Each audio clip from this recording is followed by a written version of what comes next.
শুধুমাত্র মানুষ বলে নয়, এখন দেখছি ভগবানও আমার বেশ ভালো রকমই ক্ষতি চাইছে। ভগবানও চায় না যে আমি ভালো করে থাকি। আজকে বিকালে আমাদের 4 বোনের পছন্দের খাবার বানাতে যেয়ে শেষ মুহূর্তে এমন বিপদে পড়ে যাবো ভাবতে পারিনি। তো হাই এভরিওয়ান, গুড মর্নিং। আবারও স্বাগত আমার একটি নতুন ভিডিওতে। আশা করছি সকলে খুব ভালো আছেন আর সুস্থ আছেন, আর আমরাও বেশ ভালো আছি। আজ হলো শুক্রবার। এখন ঘড়ির কাঁটায় সকালে 6:30 মতো বাজবে। এখন থেকে আজকের ব্লগটি আমি শুরু করছি। আশা করছি আজকের ব্লগটি আপনাদের ভালো লেগে থাকবে। সকাল সকাল মা পেঁয়াজির সব কিছু সরঞ্জাম করে দিয়েছে। আপনারা হয়তো কালকে দেখেইছিলেন যে আমার মেজদি ভাইও এসেছে আর বড় জামাইবাবুও এসেছে। সেই কারণে মা সকাল সকাল পেঁয়াজি মাখতে আরম্ভ করে দিয়েছে। ওইদিকে ঠাকুমা পেঁয়াজিগুলো বানিয়ে দিয়েছিল। এদিকে মা পেঁয়াজির বেটারটা পুরোপুরি রেডি করে দিচ্ছে। মা বললাম আমি পেঁয়াজির বেটারটা রেডি করে দিচ্ছি, তুই না হয় এদিকে পেঁয়াজিগুলো করে নে। তো আমি বললাম ঠিক আছে, আমি করে নিচ্ছি। তো পেঁয়াজি বেটারটা করার পর 1 থেকে 2 ছাগনা মতো মা করেছিল। তারপরে বাদবাকিগুলো কিন্তু শেষকালটা আমিই করে দিয়েছিলাম। আজকে আমাদের 4 বোনেরই একটা পছন্দের খাবার করা হবে, ভেজ মোমো। আপনারা হয়তো দেখেইছেন যে আমি যতবার বাপের বাড়ি আসি ততবার এই ভেজ মোমোটা করে থাকি। সত্যি কথা বলতে দিদি ভাইয়ারা সকলেই বলে যে তোর হাতের ভেজ মোমো জাস্ট ওয়াও লাগে। আর আমার সব থেকে ফেভারিট খাবার ফাস্টফুড খাবারের মধ্যে হচ্ছে মোমো। সেটা হয়তো আপনাদেরকে অনেকবারই বলেছি, আবারও বলছি। তো সেই কারণেই কালকে বড় জামাইবাবু বাঁধাকপি আর গাজর এনেছিল। ওইদিকে ঠাকুমাকে বললাম তুমি যতটা পারো সরু সরু করে বাঁধাকপিটা কুচানোর চেষ্টা করো, কারণ ঠাকুমা প্রচুর সরু সরু করে কুচাতে পারে। আমি যেমন গাজরটা গ্রেড করছি সেরকম বাঁধাকপিটা গ্রেড করলে যেমন কুচানো হবে সেই রকম ঠাকুমা কিন্তু বুঠি নিয়ে কুচিয়ে দিতে পারে। তো সেই কারণে ঠাকুমা বাঁধাকপিটা বুঠি নিয়ে কুচিয়ে দিচ্ছে, আর এদিকে আমি গাজরটা গ্রেড করে নিলাম। এখন সকলেই ফাঁকা রয়েছি, আমি মেজদি ভাই, সেজদি ভাই, বড়দি ভাই, ঠাকুমা। তো সকলে মিলে বসে বসে এই রসুন আদা সবকিছু ছাড়িয়ে নিয়েছি। এই রসুনগুলো ছাড়াতে কিন্তু বেশ অনেকক্ষণ টাইম লেগেছে, তবে বড় বড় কোয়া বলে কিন্তু খুব একটা বেশি অসুবিধা হয়নি। আর আজকে চিকেনও হবে বাড়িতে, তো সেই কারণে বেশি করে একটু রসুন আদাটা ছাড়িয়েছি। ওই যে রসুন আদাটা দেখছেন ওইটা কিন্তু পুরোপুরি চিকেনের।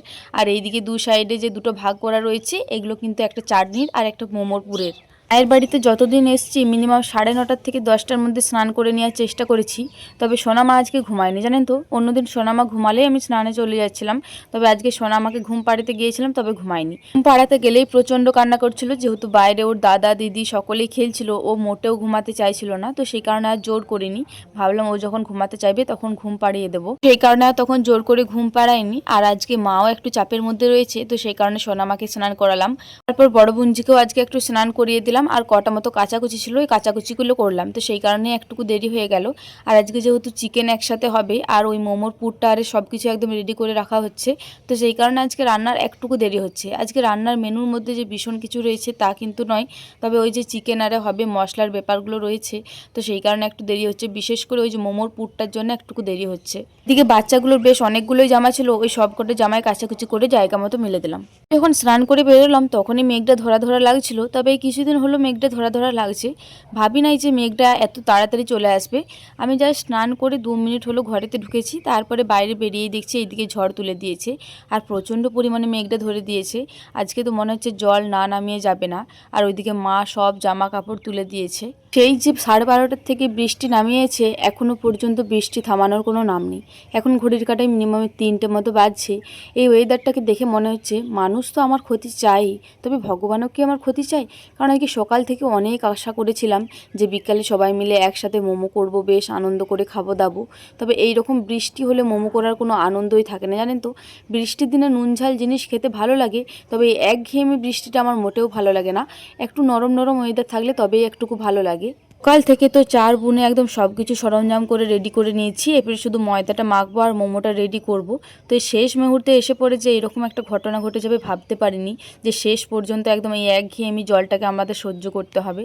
যাই হোক, আর বৃষ্টির দিকে তাকিয়ে বসে থাকলে চলবে না। ও ওর কাজ করছে, আমরা আমাদের কাজ করি। একটুকুখানি মনে আনন্দ আর একটুকুখানি দুঃখ নিয়ে পরে ময়দাটা মাখতে আরম্ভ করলাম। ময়দাটার মধ্যে প্রথমে অল্প পরিমাণে তেল আর অল্প পরিমাণে ময়ান দিয়ে দিয়েছি, এরপরে ভালো করে মেখে নিচ্ছি। আজকে বেশ অনেকটা পরিমাণে ময়দা রয়েছে, যেহেতু আমরা অনেকগুলোই সদস্য রয়েছে আজকে বাড়িতে। বেশিরভাগ টাইমে আমি প্রায় ওই 800 বা 1 কেজির মতো ময়দা করি, তবে আজকে 1.5 কেজির আপে ময়দা রয়েছে, তো সেই কারণে মাখতে তো একটু বেশি টাইম লাগবেই। এখন ঘড়ির কাঁটায় মিনিমাম ওই 3:10-15 মতো বাজছে। এইরকম টাইম থেকে কিন্তু আমরা মোমো করতে আরম্ভ করছি, কারণ যেহেতু অনেকগুলো মোমো হবে অনেকটাই টাইম লাগবে। আর আমাদের এইদিকে কারেন্ট আসার কোনো সম্ভাবনা নেই, প্রচণ্ড পরিমাণে বাজ পড়েছে। তো সেই কারণে আমরা চেষ্টা করছি যে সন্ধেবেলার আগেই সব কিছু সেরে নেওয়ার চেষ্টা তো করছি, তবে পারবো নাকি জানি না। ওই যে ওয়েদারটা এতটাই বিচ্ছিরি লাগছে কি আর বলবো। সত্যি কথা বলতে সব থেকে ভেবে খারাপ লাগছে এই ছেলেগুলোর জন্য। ছেলেগুলো খেলাধুলো করতে পাবে না, এই উঠোনটিতে বেশ ভালো মতো খেলাধুলো করে, আর আজকে বাড়িতে মোমো করতে করতে প্রচণ্ড পরিমাণে জ্বালাতন করবে। এইদিকে ময়দাটা মাখিয়ে মিনিমাম আধ ঘন্টা থেকে 40 মিনিট পর্যন্ত রেখেছিলাম। এই যে এইদিকে ময়দাটা অনেকটা নরম হয়ে গিয়েছে, জানেন তো, অনেকটাই শক্ত করে মেখেছিলাম, আপনারা হয়তো দেখতেও পেয়েছিলেন, সত্ত্বেও একটুকু পরিমাণে নরম হয়ে গিয়েছে, যেহেতু অনেকটা ময়দা একসাথে রয়েছে। তো সেই কারণেই হয়তো এই ব্যাপারটা হয়েছে। তো যাই হোক, এইদিকে আমরা সকলেই বসে পড়েছি। এখন মনটা বেশ খুশি লাগছে, জানেন তো, কারণ অনেকক্ষণই হলো জলটা থামিয়ে দিয়েছে আর বাইরের ওয়েদারটা বেশ পরিষ্কার করেছে। ছেলেগুলো অন্তত ঘোরাফেরা আনন্দ করতে পারছে।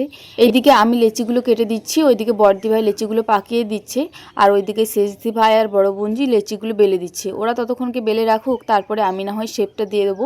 মা আসুক, মা না হয় লেচি কাটার কাজটা করে দেবে আর আমি শেপটা দিয়ে দেবো। এই মোমোর শেপটা আমাদের বাড়িতে খুব একটা কেউ বেশি ভালো দিতে পারে না, আমি ছাড়া।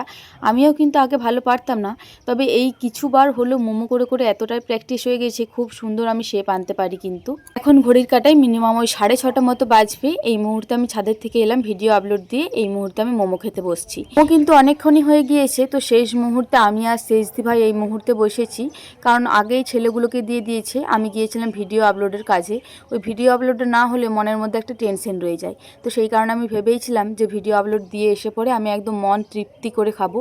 আর আমার মোমোটা এতটাই ফেভারিট, আমি আর বলে বোঝাতে পারবো না। আর এই মোমোর চাটনিটা দিয়ে মোমোটা খেতে তো জাস্ট ওয়াও লাগে। তবে আমরা কিন্তু বাড়িতে স্যুপ করিনি, কিন্তু আমরা কোনোবারই করি না, তবে এইবারে করার ইচ্ছে ছিল। তবে গ্রামের দোকানে কিন্তু কর্নফ্লাওয়ার পেলাম না, তো সেই কারণে আর স্যুপটা করা হয়ে ওঠেনি। আজকে যেহেতু ঠান্ডা ঠান্ডা ওয়েদারটা ছিল আর বাড়িতে বেশ অনেকগুলো সবজিও ছিল, তো সেই কারণে স্যুপটা করার ইচ্ছে ছিল, তবে ওই যে কর্নফ্লাওয়ার পাইনি, তো সেই কারণে আর স্যুপটা করা হয়নি। এই মোমোর আর চাটনির রেসিপিটা আপনাদেরকে একটা শর্ট ভিডিওর মাধ্যমে শেয়ার করব। অলরেডি এর আগেও একবার দিয়েছি, তবুও আর একবার দেবো। আমি কোনো যদি ভালো জিনিস করে থাকি সেটা আপনাদের সাথে শেয়ার না করলে আমার ভালো লাগে না। তো যাই হোক, এইদিকে আমি তো মোমো খাচ্ছিলাম, বেশ অনেকগুলো নিয়ে বসেছিলাম। এইদিকে আবার মা দিতে এলো। ও খেয়ে পরে তো একদম পেটগুলো ভরা ছিল, মোটেও খিদে পাচ্ছিল না। তবে মা বলছিল অল্প পরিমাণে খা, না হলে গ্যাস হয়ে যাবে। ওই শুধু মোমো খেয়ে থাকলে একটু বেশি পরিমাণে গ্যাস হয়ে যাবে, অল্প পরিমাণে ভাত খা, তাহলে দেখ শরীরটা ক্লিয়ার লাগবে। তো সেই কারণেই ভাত খেতে বসলাম। বিশেষ করে এই ডিমটার জন্য বসলাম। মা দুপুরেই আমার জন্য 2টো মতো ডিম সেদ্ধ করতে দিয়েছিল। তারপরে ওই চিকেনের যে মশলাটা রয়েছে ওই মশলাটা আলাদা করে বার করে পরে আমার জন্য ডিমের ঝোল করে দিয়েছিল। এই যে এইদিকে আমার সোনামাটা দেখুন, আমি খেতে বসবো আর সোনামা আসবে না, এটা কখনোই হতে পারে না। ও তো আমার কাছে আসবেই আমাকে জ্বালাতন করার জন্য। তবে এই জ্বালাতনগুলো না খুব ভালো লাগে, জানেন তো। এক টাইম একটুকু বিরক্ত লাগতো প্রথম যখন প্রথম মা হয়েছিলাম, তবে এখন না এটা প্র্যাকটিস হয়ে গেছে। এখন যদি খাওয়ানোর সময় সোনামা না আসে তখনই বরঞ্চ একটু ফাঁকা ফাঁকা লাগে, যে কই আমার দুষ্টু মেয়েটা কোথায় গেল বাবু, আমাকে জ্বালাতন করতে এলো না। তবে এই জ্বালাতনগুলো এখন অনেকটাই ভালো লেগে গেছে। আর এই লাউয়ের ঝালটা মা আজকে দুপুরে এতটাই সুন্দর বানিয়েছিল, একদম দুর্দান্ত লাগছিল। আজকে দুপুরের মেনু তো আপনার সাথে শেয়ার করা হয়নি, কারণ দুপুরে আমরা যখন খাবার খেয়েছিলাম তখন প্রচণ্ড পরিমাণে জল ঝড় বাজ পড়ছিল, তো সেই কারণে তখন ক্যামেরাটা অন করিনি। এই মুহূর্তে রাত্রে খাবার খাচ্ছি আলু ভাতে লাউয়ের ঝাল আর ওই ডিমের ঝোলটা দিয়ে পরে। আমি রাত্রে খুব একটা ডাল ঝোল দিয়ে ভাত খাই না, তো সেই কারণে মাকে বলেছিলাম যে খুব একটা বেশি পরিমাণে রাখো না, দুপুরে একটা মতো ডিম আর ঝোলটা পুরোপুরি দিয়ে দিয়েছিল। তো যাই হোক, চলুন আজকে রাত্রে খাবার খেতে খেতে ভিডিওটা শেষ করছি। আবার দেখা হবে পরবর্তী কোনো ভিডিওতে। ততক্ষণে সকলে খুব ভালো থাকবেন, সুস্থ থাকবেন। আজকের ভিডিওটি ভালো লেগে থাকলে একটি লাইক, কমেন্ট, শেয়ার আর সাবস্ক্রাইব করে আমার এই ছোট্ট চ্যানেলটির পাশে থাকবেন।